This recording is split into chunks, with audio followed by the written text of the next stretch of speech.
성도 여러분 평안하십니까? 오늘은 9월 24일 목요일입니다.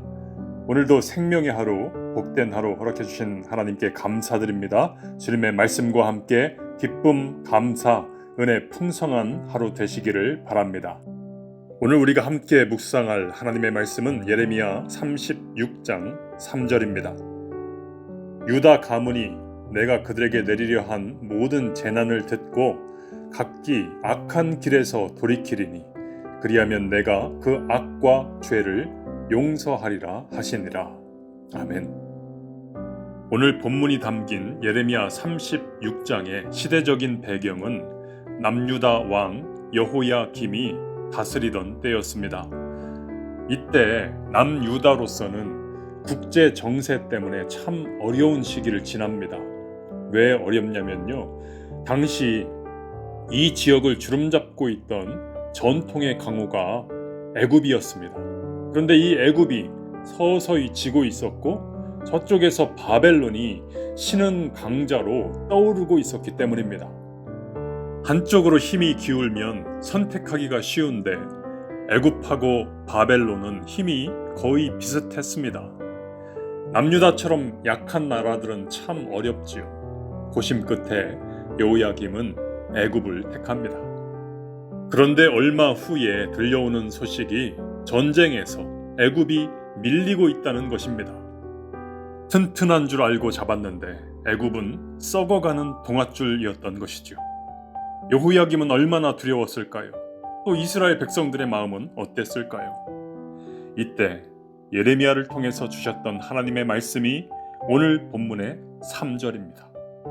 핵심이 무엇이냐면 악한 길에서 떠나라.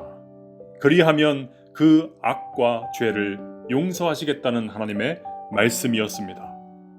여러분, 여기에서 생각의 전환이 필요합니다.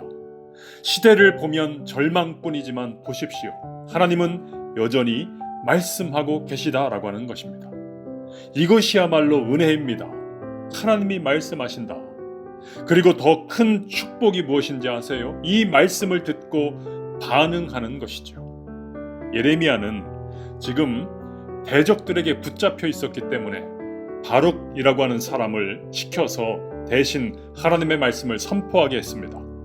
그때의 11절 보십시오. 바룩이 전한 그 말씀을 미가야가 들었습니다. 그리고 12절 보세요. 미가야 그 마음에 말씀의 불이 붙었습니다. 서기관 방을 향해서 달려갑니다. 그리고 거기에 앉아있던 모든 고관들에게 그 바룩으로부터 들었던 하나님의 말씀을 그대로 전달하죠. 그러자 그 말씀의 불이 또 고관들 마음속에 옮겨 붙었습니다. 고관들이 제대로 하나님의 말씀을 듣고 싶어졌습니다. 그래서 바룩을 불렀습니다.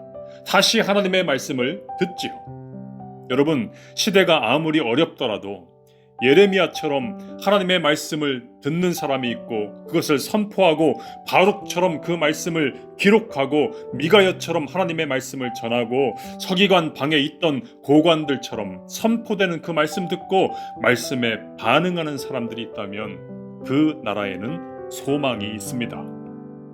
나라만 그렇습니까? 가정도 마찬가지입니다. 상황과 형편이 아무리 힘들어도 여러분 한 사람이 말씀 앞에 바로 서 있다면 하나님이 그 집을 붙드십니다. 가정이 무너지지 않는다고 하는 것이죠. 여러분, 주변 강대국이 여러분의 인생을 결정하는 것이 아닙니다. 주변 상황이 결정하는 것이 아닙니다. 유력한 정치가가 결정하는 것이 아닙니다. 우리 인생의 운명은 하나님께서 정하십니다. 하나님의 말씀을 붙들면 그래서 우리는 살 수 있습니다. 이 세상의 모든 것은 변합니다. 그러나 하나님은 영원하시죠. 하나님 말씀에 반응하는 하루 되시기를 바랍니다. 여러분이 붙든 그 말씀을 통해서 하나님께 돌아오는 역사, 살아나고 회복되고 연약함이 강건해지는 놀라운 역사가 있기를 주님의 이름으로 축원합니다. 기도하겠습니다. 하나님, 매 순간 변하는 이 세상이 아니라 영원하신 하나님의 말씀을 붙들고 주님의 인도하심에 나의 인생의 운명을 맡기고 주님과 동행하며 주님 주시는 평안과 은혜를 누리는 복된 인생 될 수 있도록 인도하여 주옵소서.